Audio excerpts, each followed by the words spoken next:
The whiskey had been sitting untouched for 47 minutes. Kwon Tae-yang knew this because he had looked at his watch when the waiter set it down, and he had looked at his watch again just now, and the number between those two moments was 47, and in 12 years of sitting across this table from Park Seo-jin, he had never once let a good whiskey sit untouched for 47 minutes. Neither had Seo-jin. But there they were. 2 glasses.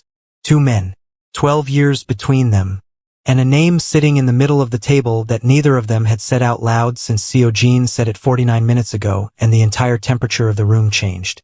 Outside the window, Seoul was doing what Seoul does at 11 p.m. on a Thursday, blazing and indifferent and completely unaware that 2 of the most powerful men in the city were sitting in a private room in a Gangnam restaurant learning what it felt like to be genuinely helpless for the first time in their adult lives. Tae-yang looked at his glass. Seo-jin looked at his glass. Neither of them looked at each other. Then Tae-yang said, "Say her name again." Seo-jin said, "Tae-yang." He said, "Say it." Seo-jin said, "Amara Oay."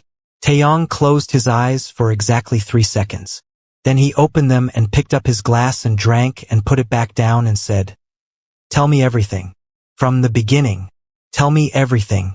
And Seo-jin, who had never in 12 years kept a single significant thing from this man, began to talk. "But before we stay in this room, before we sit in what is sitting between these 2 men tonight, you need to understand what they built together before any of this happened. Because the weight of what is on that table right now is only comprehensible if you understand what the table itself is made of. And the table is made of 12 years of something genuinely rare. Ladies and gentlemen, welcome aboard Afro Soul Tales. Your non-stop service from your ordinary evening into one of the most powerful stories this channel has ever told. Tonight's flight is 90 minutes. We are cruising at the altitude of 12 years of brotherhood.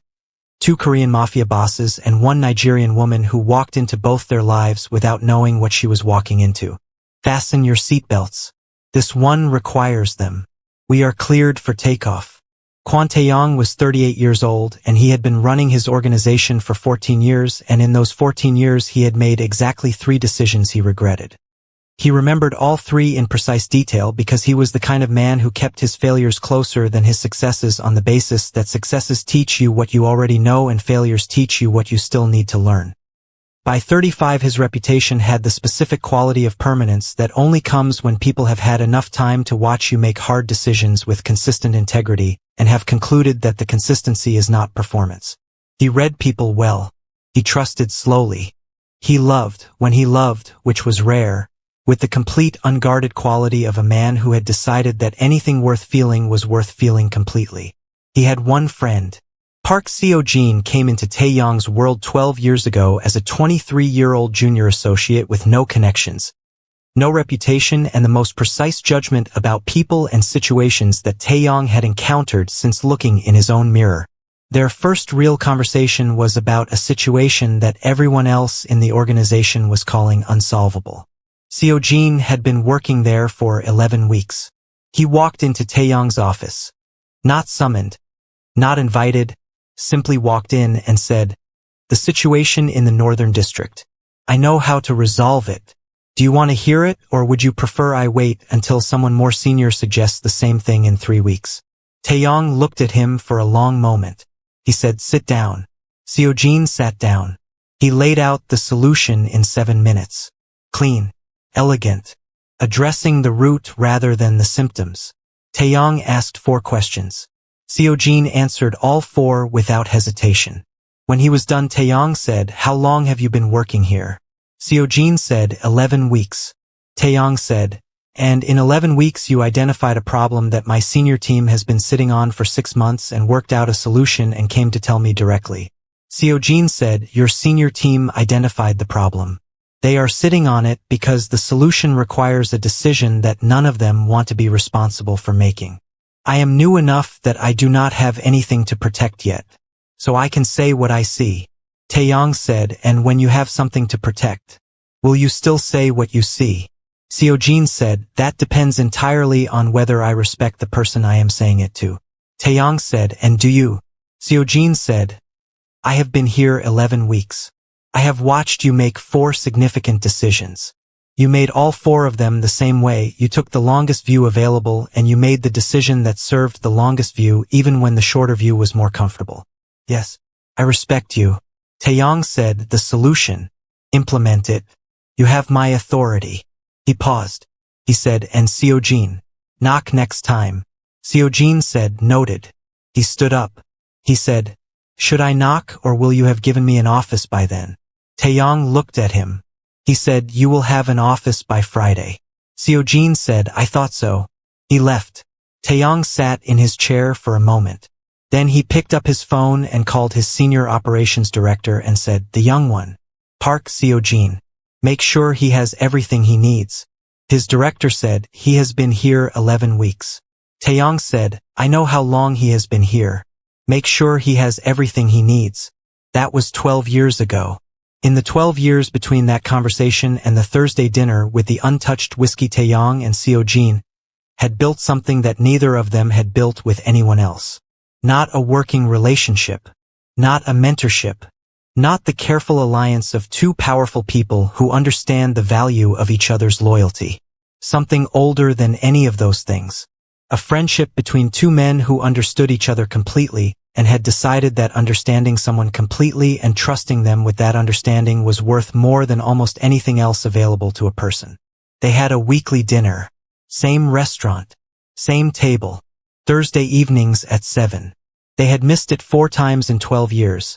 Twice for emergencies that genuinely required their presence and twice for events that they had since agreed did not constitute sufficient reason to miss the Thursday dinner. The dinner was the one place where neither of them was performing anything for anyone. Where Tae-yang did not have to be the most calm person in the room. Where Seo-jin did not have to be the most precise. Where they could say, this is hard and I do not know what to do, and have the other person say, I know and here is what I think, without any agenda except the truth. They had carried each other through hard things. When Tae-yang's father died, Seo-jin flew to Busan on 2 hours' notice and sat with him for 3 days and did not say anything useful and did not need to.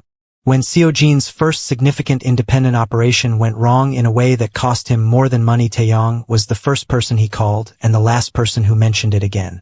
When each of them had made decisions they were not sure about, the other had always been the voice that asked the right question. They had also made each other laugh. Consistently. In the specific way that 2 people who know each other completely laugh. Not at jokes but at the truth of things, at the absurdity of their own situations, at the gap between who the world thought they were and who they actually were. Subscribe to Afro Soul Tales right now and turn on that notification bell. Welcome aboard, new story every Friday and this one has 90 minutes left and every single one of them is worth staying for. Drop a comment right now and tell me where you are watching from tonight. What city? What country? What time is it where you are? I read every comment. Every one. Now stay with me.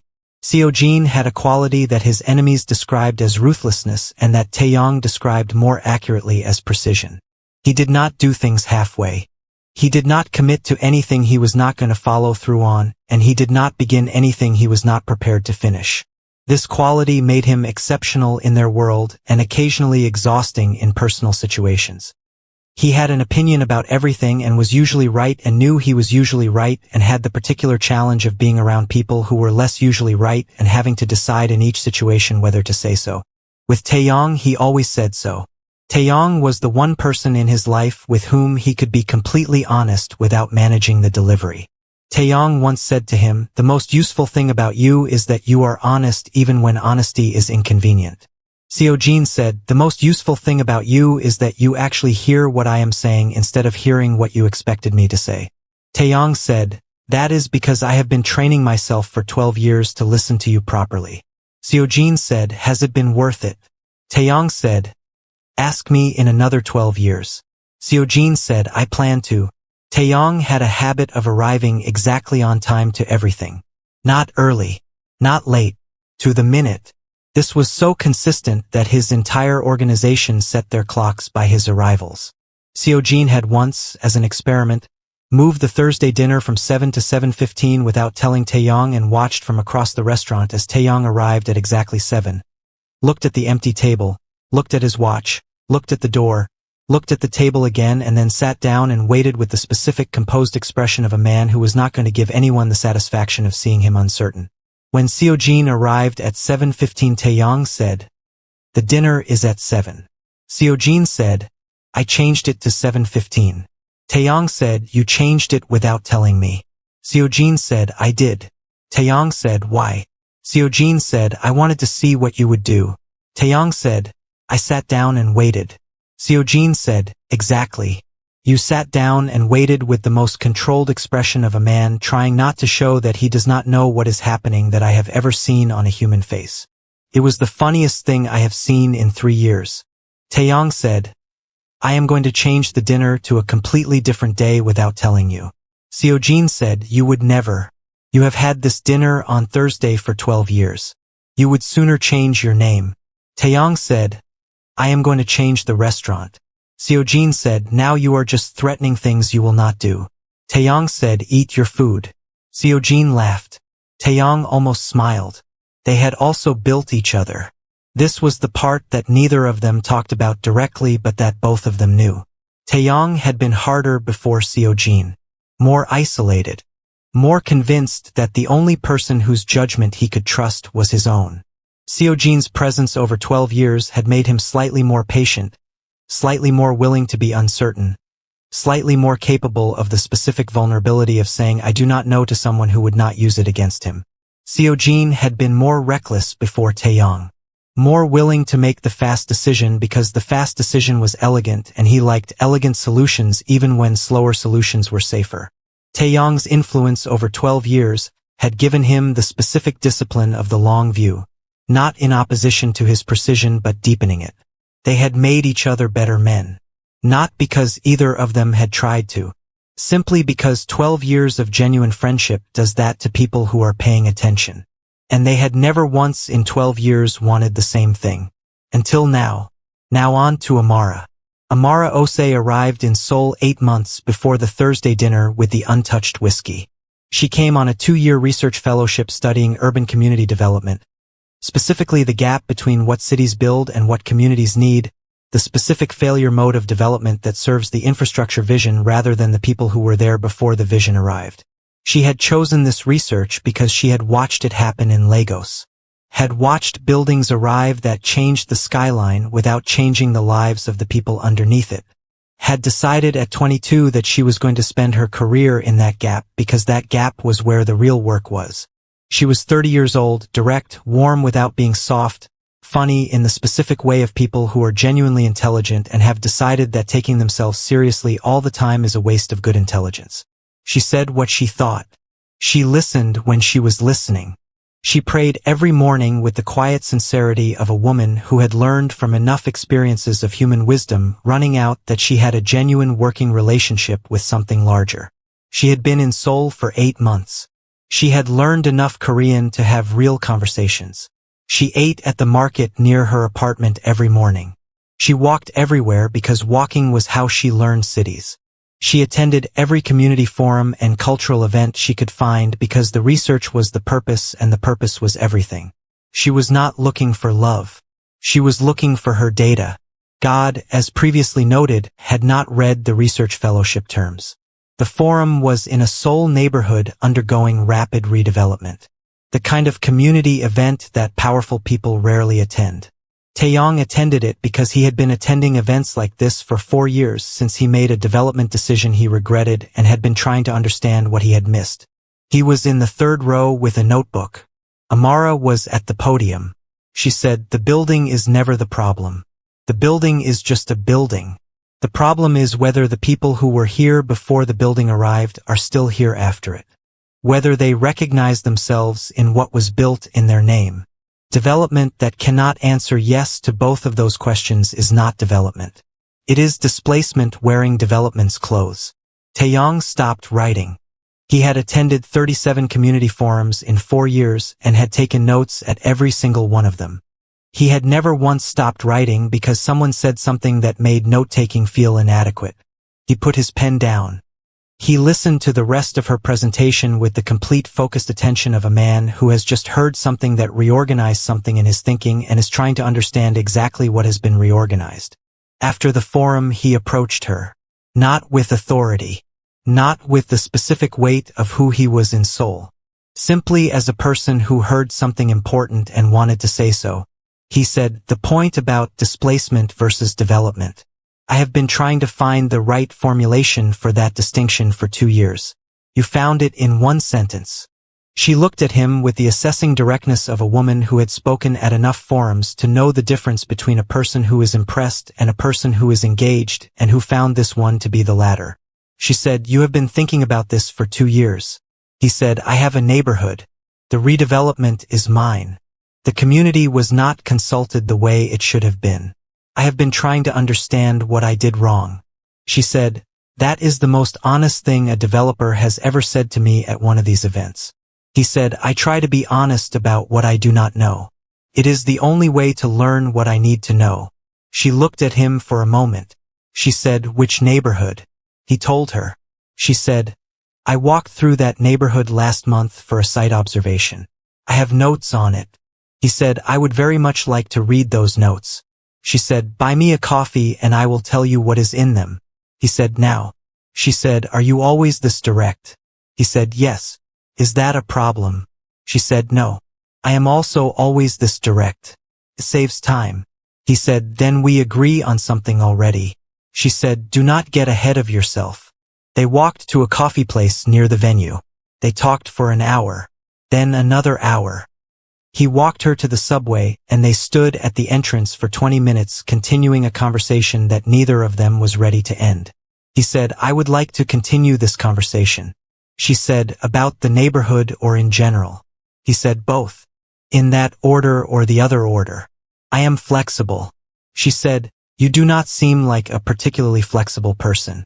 He said, I am flexible about things that matter. Inflexible about things that do not. She said, and this falls in which category? He said, I think you know the answer to that. She looked at him. He looked at her. She said, my number is on the research fellowship website. Under staff directory. Amara Oay. He said, I know your name. She said, I know you know my name. I am telling you how to find my number without asking me directly for it because you seem like the kind of person who would prefer to find it himself. He said, you read people well. She said, I study communities. Communities are made of people. Yes.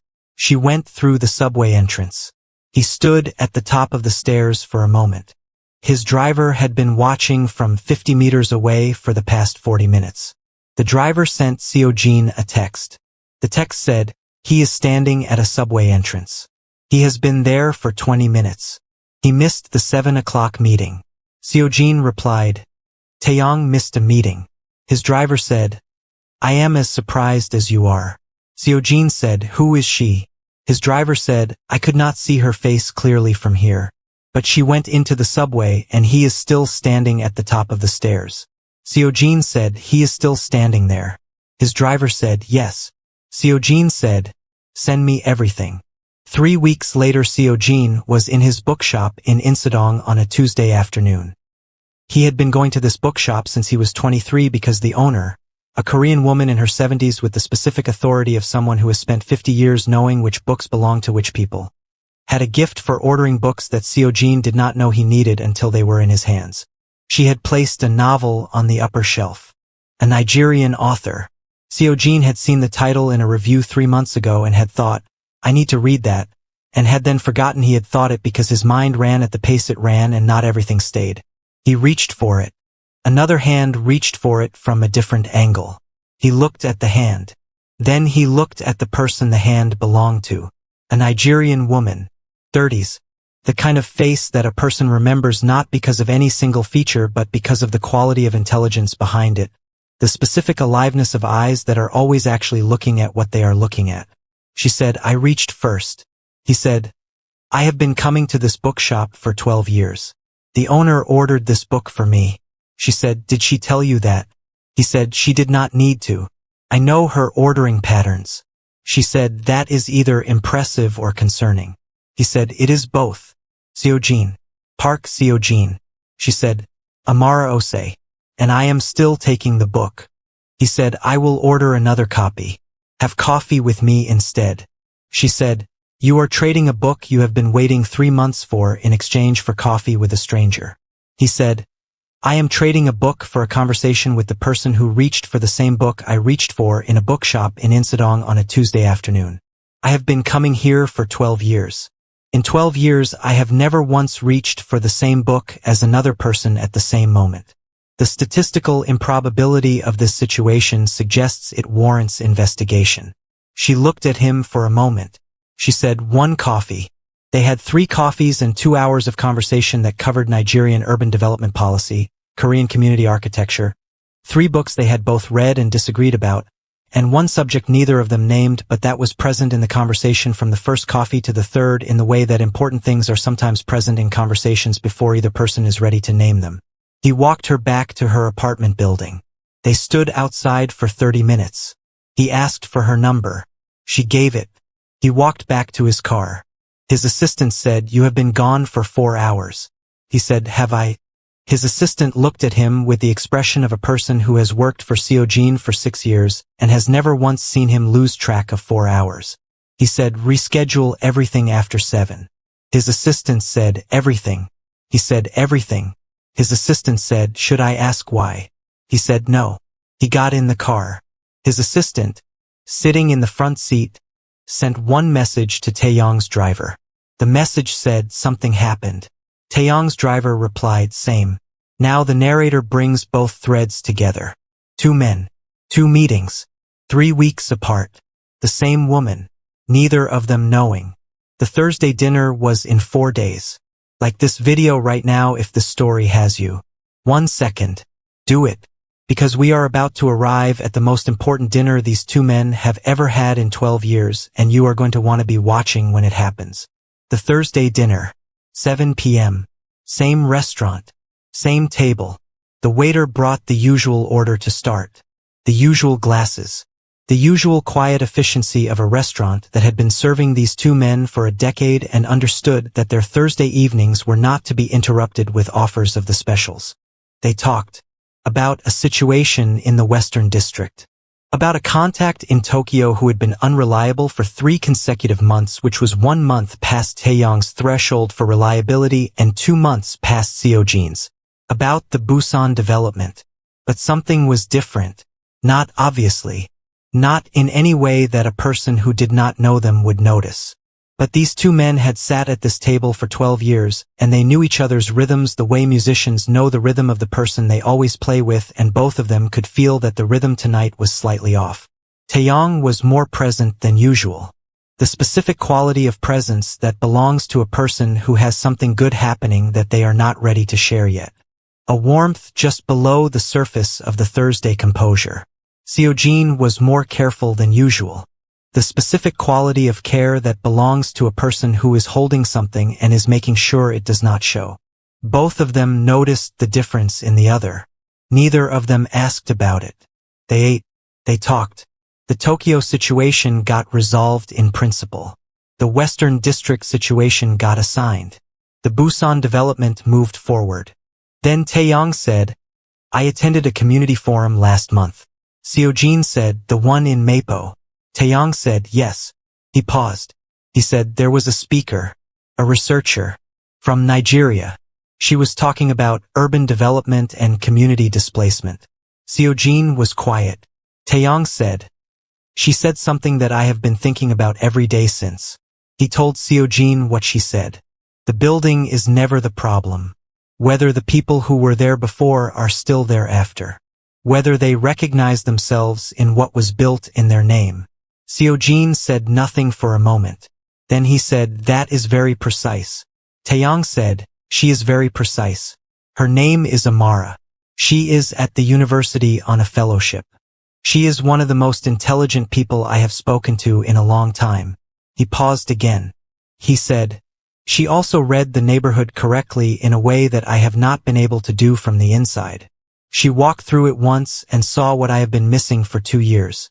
Seo-jin picked up his glass. He said, Amara. Tae-yang said, Amara Oay. Nigerian. 30 years old. The glass in Seo-jin's hand was completely still. He said, I know her. Tae-yang looked at him. Seo-jin said, we met in a bookshop in Insadong 3 weeks ago. We both reached for the same book. The restaurant was warm. The food was exactly what it always was. Same table. Same evening. Same 12 years. And the air had just changed. Tae-yang said, you know her? Seo-jin said, yes. Tae-yang said, how well? A pause that contained 3 weeks of coffees and dinners and walks and 30 minutes outside an apartment building and a rescheduled evening and 6 years of an assistant who had never once seen his boss lose track of 4 hours. Seo-jin said, well enough that I rescheduled everything after 7 on a Tuesday to walk her home. The silence that followed was the most significant silence in 12 years of Thursday dinners. Tae-yang looked at the table. Seo-jin looked at the table. Neither of them looked at each other. Then Tae-yang said, Seo-jin. Seo-jin said, I know. Tae-yang said, tell me honestly. Seo-jin said, honestly. He said it simply, without qualification. Because between these two men honesty had never needed a preamble. He said, yes, I think I am falling in love with her. Tae-yang looked at him for a long time. Then he said, so am I. The whiskey sat untouched. Now they were back where this story began. 2 glasses. 2 men. 12 years. A name sitting between them that neither of them knew how to move. Tae-yang said, tell me everything. From the beginning. Seo-jin told him. The bookshop. The book. The 1 coffee that became 3. The 2 hours of conversation. Walking her home. 30 minutes outside her building. The rescheduled evening. The dinners in the weeks since.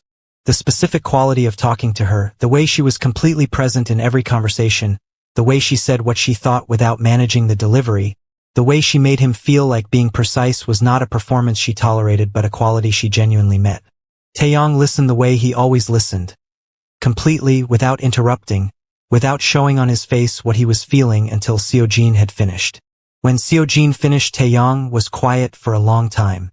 Then he said, she is the same with me. Seo-jin said, tell me. Tae-yang told him. The forum. The sentence that stopped his pen. The hour of conversation that became 2. The subway entrance. The 20 minutes. The staff directory number that she told him how to find without asking her directly for it, because she had read him correctly in the first conversation and had known he would prefer to find it himself.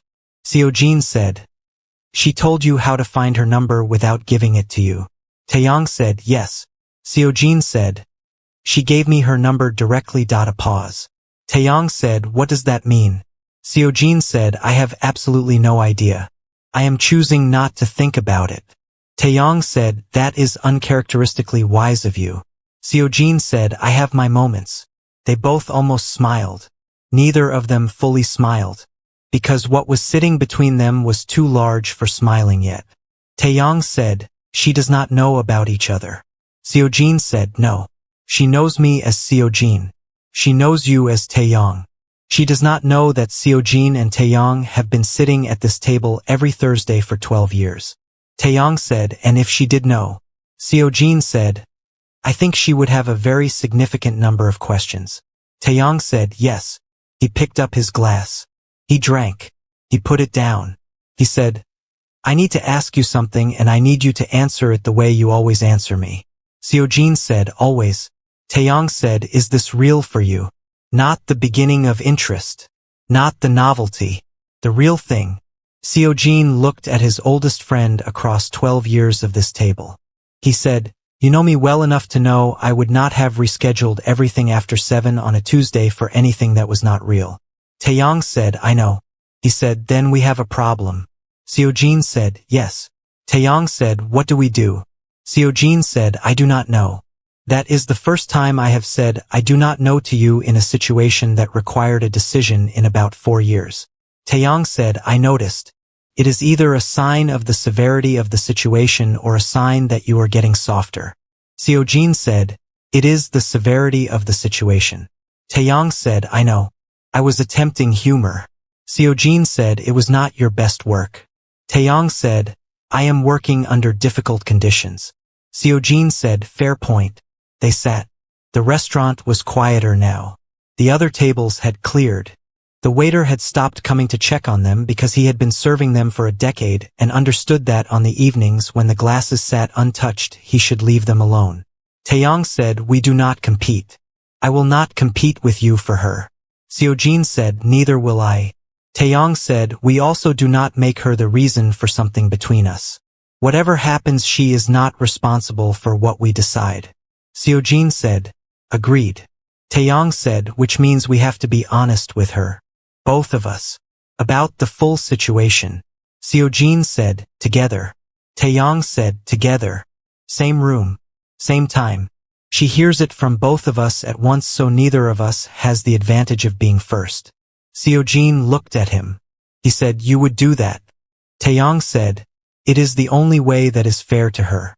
She is a person who makes decisions based on complete information.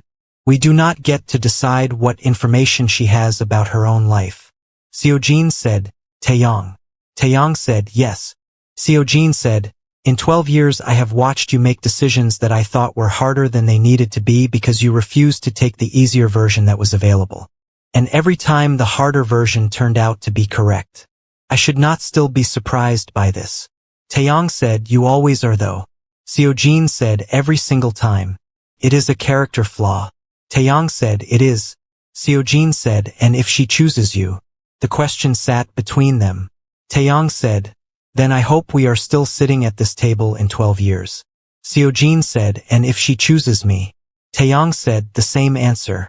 Seo-jin said, "You sound very certain." Tae-yang said, "I am not certain at all. I am saying what kind of man I intend to be regardless of what I feel. Those are two different things."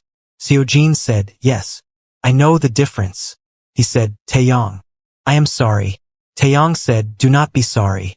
I am not sorry that you fell in love with someone worth falling in love with. I am not sorry that she is the kind of person that both of us found at the same time. I am sorry that this is hard. I am not sorry that any of it happened." Seo-jin said, 12 years.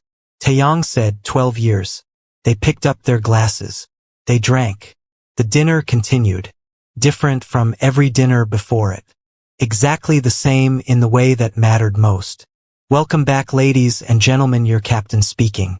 We are at cruising altitude. Two of the most powerful men in Seoul have just had the most honest conversation two human beings can have about the most difficult thing two human beings can face. We are about to land in Amara's apartment where something has been sitting with her for 2 weeks that she has not been able to fully name. Remain seated. We are not done yet." Amara's apartment was near the university. Small by Seoul standards, large by fellowship standards, filled with books and research files and the specific ordered chaos of a person who thinks better when the physical environment reflects the state of the work rather than the state of a magazine spread. She was at her desk on a Thursday evening at the same time that two men were sitting with untouched whiskey in a Gangnam restaurant. She was supposed to be writing research notes. She was not writing research notes.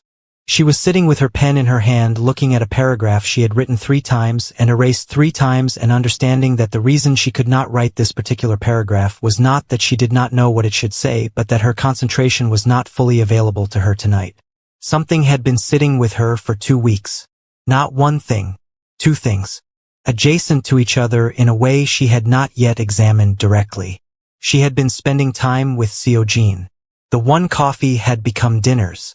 The dinners had become long walks through Seoul neighborhoods that she was researching and that he knew with the specific knowledge of a person who had been paying attention to this city for 15 years. He was precise and funny and present in the specific way of a man who when he was somewhere was entirely there and not simultaneously somewhere else. She had felt something growing between them that she had not felt in a long time. She had also been thinking about Tae-yang. The forum conversation. The way he described his development mistake, not managing the story of it, not framing it strategically, simply telling the truth of it with the specific directness of a man who had decided honesty was more useful than image management. He had texted her twice about the community consultation process he was redesigning. She had replied with genuine engagement. She had found herself thinking about those exchanges in the gaps between other things. 2 men, both genuine, both distinct. Both present in her thinking in ways she had not invited. She put down her pen. She opened her Bible. She read for a few minutes. She closed it. She prayed. Not a long prayer. The specific prayer of a woman who has learned that long prayers are sometimes a way of avoiding the short honest one. She said, I do not know what is happening. You do. Please let the right thing happen. Even if the right thing is not what I would choose. Let the right thing happen. She sat with the prayer for a moment. Then she went to bed. She did not know that two men in a Gangnam restaurant had just decided to tell her the truth together. She did not know that the picture was considerably more complicated than she currently understood. She did not know that the right thing she had prayed for was already in motion. She woke up the next morning and did her morning prayer and walked to the market and bought fruit and went to the university and did her fieldwork and came home and found a text from Tae-yang. The text said, Amara, there is something I need to tell you in person. Would you be able to meet me and a close friend of mine for coffee this week? It is important. She read the text twice. She replied, yes. When? He replied, Saturday, 2 p.m. The coffee place near the university. She said, I will be there. She put down her phone. She looked at her research notes. She picked up her pen. She put it down again. She picked up her phone and looked at the text again. Me and a close friend of mine. Something in her that had been paying quiet attention to the edges of her situation for 2 weeks went very still. She did not yet know what the stillness meant, but she recognized it. The same stillness that always preceded understanding. The moment before a thing becomes clear. She put her phone in her bag. She went back to her research notes. She wrote the paragraph on the third try. Saturday, 2 p.m. Amara arrived at the coffee place first. She chose a table near the window because she always chose tables near windows and sat with her hands around a cup of tea and waited. She saw them through the glass before they came through the door. Two men walking from the same direction. The ease between them visible from outside the glass.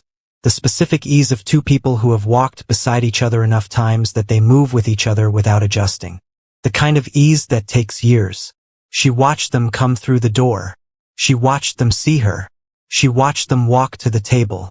And something in her was very quiet and very certain in the moment before either of them said a word. They sat down. Tae-yang said, Amara, Seo-jin and I have been friends for 12 years. He is the closest friend I have. 2 days ago over dinner we discovered something that we should have discovered before now but did not. He paused. He said, we both love you. The coffee place was warm. 3 people at a small table in a Seoul afternoon with something that had no easy shape sitting between them. She looked at Tae-yang. She looked at Seo-jin. She looked at the table. Then she said, how long have you known each other? Seo-jin said, 12 years. She said, and you did not know about each other. Tae-yang said, we met you separately. We did not speak about it until 2 days ago. She said, why are you telling me together? Tae-yang said, because it was the only way that was fair to you. Neither of us wanted an advantage. You deserve to hear the full truth from both of us at the same time. She was quiet for a long moment. She said, I need time. Seo-jin said, take whatever time you need.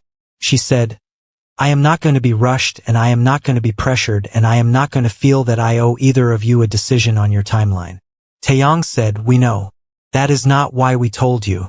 She said, then why? He said, because you deserve to know the truth of your situation. You make decisions based on complete information. We did not want you making any decision without it. She looked at him for a long moment. She said, that is either the most respectful thing anyone has ever done in a situation like this or the most complicated. Seo-jin said, it is both. She almost smiled. She said, I need time. She left. The 2 men sat in the coffee place after she went. Seo-jin said, she almost smiled at the end. Tae-yang said, I noticed. Seo-jin said, is that good? Tae-yang said, I genuinely do not know. Seo-jin said, that is twice in 1 week you have said you do not know. Tae-yang said, I am having an unusual week. Seo-jin said, we both are. They sat. Tae-yang said, Thursday dinner. Seo-jin said, Thursday dinner. 2 weeks. The 2 men did not contact Amara. They had given her time and they meant it, and meaning it cost more than either of them had expected because the waiting required sitting with the possibility of loss in both directions. losing her, losing each other, without letting the uncertainty of it change what they had committed to. The Thursday dinners happened. Both of them. Both different from every dinner before. Both exactly the same in the way that mattered. On the second Thursday, Seo-jin said, "Are you sleeping?" Tae-yang said, "Some." Seo-jin said, "Me too. Some." Tae-yang said, "Is this what it feels like to not be in control of a situation?" Seo-jin said, "I believe so. I do not enjoy it." Tae-yang said, "Neither do I." Seo-jin said, "Is this what you felt when I walked into your office 11 years ago without knocking?" Tae-yang said, "No. When you walked in without knocking, I immediately understood what the situation was. This is different." Seo-jin said, "Different how?" Tae-yang said, "I understood you in 3 minutes. I have been trying to understand this for 2 weeks and I am not closer." Seo-jin said, "Maybe understanding is not the point." Tae-yang said, "What is the point?" Seo-jin said, "Maybe the point is just..." Seo-jin said, "It is the highest compliment I know how to give." Tae-yang almost smiled. He said, "Eat your food." Amara called them both on a Thursday evening. She asked them to meet her at the same coffee place. Same time. Both of them. They came. She was there when they arrived. She waited for them to sit down. The Thursday dinner happened. Same table. Same order. Different in every way that the surface of things shows, and exactly the same in the way that is built too deep to be reached by anything that happens on the surface. Two men who chose each other when the most difficult choice was available. The narrator closes with the pilot voice. "Ladies and gentlemen, this is your captain speaking. We have landed. I hope you enjoyed the flight. 2 Korean Mafia bosses. 1 Nigerian woman. 12 years of brotherhood tested by the one question that has no easy answer. And the answer they found. Not the one anyone expected. The one that was true. They never competed. They never betrayed each other. They never asked her to choose on their terms. They sat at their Thursday dinner and were grateful for what they still had, and they trusted that what was supposed to happen next would happen in its own time. That is what honor looks like when it is real. That is what brotherhood looks like when it is permanent." Welcome to Afro Soul Tales, the home of African Korean love stories that touch the deepest part of who you are. Subscribe right now and turn on your notification bell. New story every Friday. Every single one built for you. Drop a comment right now. Tell me where you are watching from tonight. What city? What country? What corner of this world this story found you in? And tell me which one of them goes to Nigeria. Who do you think Amara was really talking to when she said what was there before I arrived needs to still be there after? I have my answer. I want yours. And tell me, do you think she made the right decision? Or should she have chosen? Like this video right now. Share it with one person who needs a story about what real honor looks like when it costs something. God bless you. We will see you on the next flight.